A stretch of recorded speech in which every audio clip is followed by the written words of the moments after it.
Good morning, Sales Academy followers, listeners, tweeters, YouTubers. I don't know, we're still doing Twitter, are we? Has it been broken yet? YouTubers, podcasters, everything in between, as you know where you are. So thank you for tuning in and listening. Today's conversation actually happened a couple of weeks ago. And I challenged myself I said I'd do a podcast on this episode because it came up as a conversation with a group of people. We were laughing and we were joking about it, but actually there's a very serious undertone to it, which is kind of what this podcast is about as well, this episode, because the episode is called Professional-ish. Professional-ish. So I updated my LinkedIn bio, whatever it was, to bestower of epic hugs, which I get that feedback all the time. I'm a good hugger. In fact, it's a kutch. And yeah, absolutely, I am a hugger. I am one of those annoying huggers, and I don't shy away from it. And also, I'm a professional speaker. And I've been on the professional speaking circuit for going on 15 years now, if not more. So running seminars and workshops back in the day for Action Coach and then across different training workshops through to actually largest crowd is 4,000, smallest crowd is 1, so, and I used to charge for public speaking. I haven't charged for public speaking for years. I don't agree with it. And it never sat comfortably with me when I did. So I stopped charging for it, and I asked people to make a donation to our charity cause if they've got some budget for speaking, because it's always this awkward conversation of, oh, well, we haven't got this much budget, blah, blah, blah, blah. And I said, listen, just take it all away. I want to come and educate a room full of people because that helps me live on purpose. And if you're going to put me in front of an audience that I don't know, you're doing a big chunk of my marketing for me. So I don't need to charge extra on top of that. That seems a bit twatty for me. So coming back into the subject, professional-ish. It kind of came up because, having been on the circuit for a long time, and there's photographers that have tried taking photos of me when I'm on stage, videographers, and I move around a lot, and I'm quite expressive, as you can probably tell. For those of you that don't know me but are only watching this, I'm extremely expressive. I swear like a fishwife, and I say please and thank you like a saint. So now there's real psychological and authentic understanding into why that is, because this is who I am, right? It's not, I don't pretend to be somebody. This is me. And I would rather you figure out whether I'm right for you or not than be this disingenuous prick that's going to be somebody so that you sign up to then you find out that I'm not, right? Because that's a bit crap. So I don't.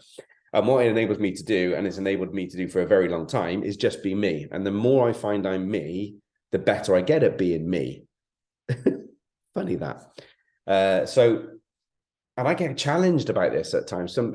Somebody asked me a while back, at what age did you stop giving a fuck? And I'm like, well, it's not that I don't, it's that I only give a fuck about the things that are worth giving a fuck about, right?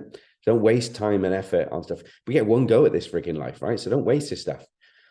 But in business, and I've ran a private contract for the government, for the Home Office.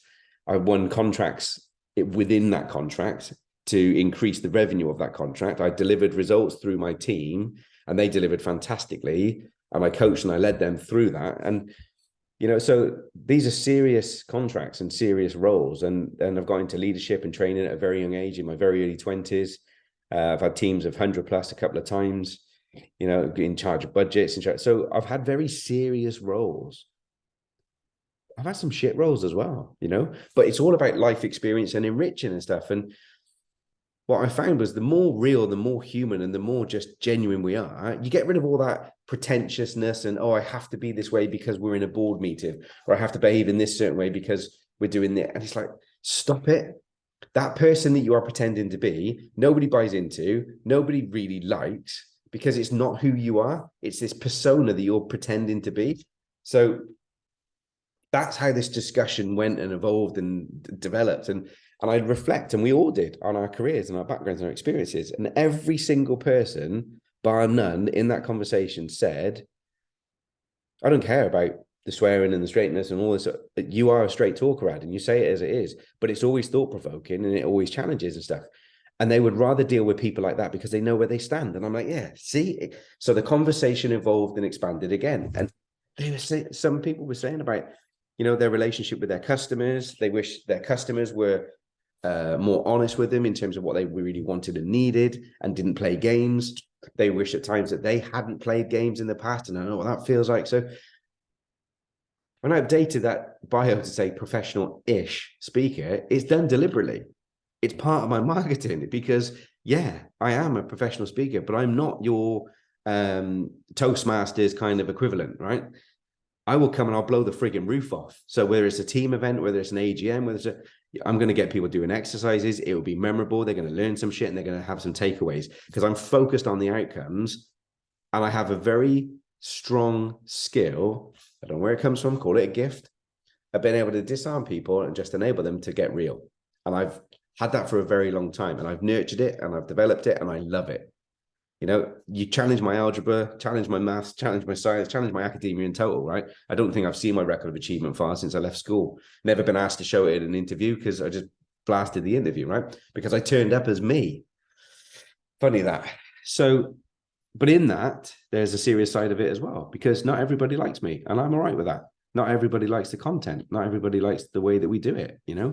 I had a gentleman at a session years ago come up to me and had managers of his business in the training workshop, and at lunchtime said to me, really enjoying the content, but is there any chance you could tone it down a little bit? I was like, tone what down?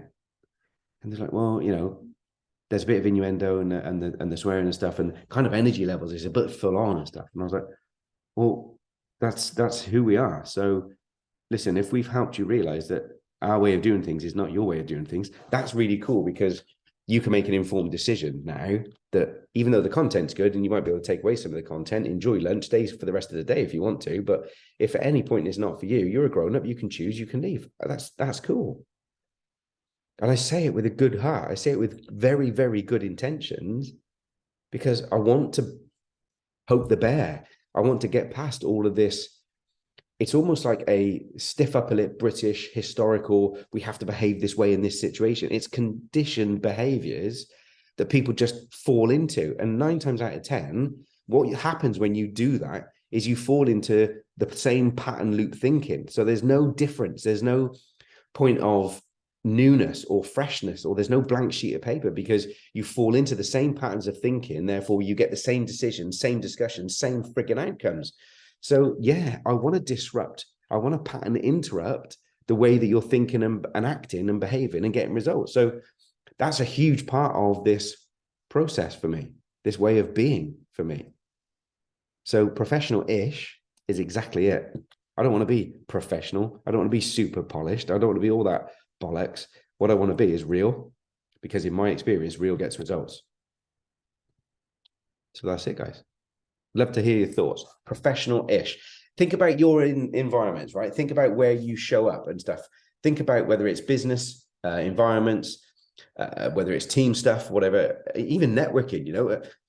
How are people showing up? Are they really showing up as them?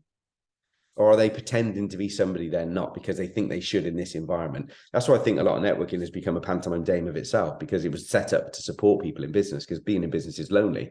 And yet you can't show up in networking and go, look, I'm really struggling and this is really hard and stuff like that, because a lot of people, oh, you're not doing very well, I won't buy from you. And it's all that pretense, and it just creates an ongoing perpetual pretense that's just wrong. So cut through the bullshit.